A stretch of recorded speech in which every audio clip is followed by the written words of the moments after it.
mayam da ina break your limitations to achieve more hype se yam toin thamjakre but mafam khar leiba akoina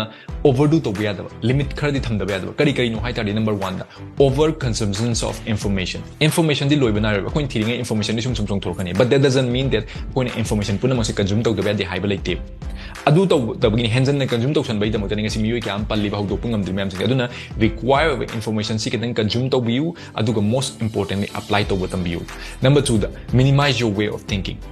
akoina kariguma hawdom time matam da koi koksida million things stabilize kaiguma I fail already kaiguma sina work to the tarde mana kai khangi da mana kai hagi da sina chungura sina lan ga hype na chingba kya hamne but si mayam sina kan solve to the game tam da nang na sagi thinking je minimize to botam akan control to bungam akan focus for bungam akan aduna si practice to minimize your way of thinking number 3 da cut people out na mana boy bi nangi boyfriend or nangi girlfriend or bi nangi cousin or bi nangi business partner or bi winning boy chino kaiguma moy nang the hurt to backstabbing to nang bo support to withdraw nang bo encourage to withdraw nang bo appreciate to withdraw moy ga nang phajana paw phone na gyan menam tanadradagidi nangi business partner moina fazana contribute to withdraw haibadi me mindset manarakta do itadi it's time for you to let them go no one ngaktangi hurt to be hurt oigani adagi nungai taba kyam laigani but long term da nasana nasada thank you haijar kani kaigi no hai matam da nang moigi darka ta de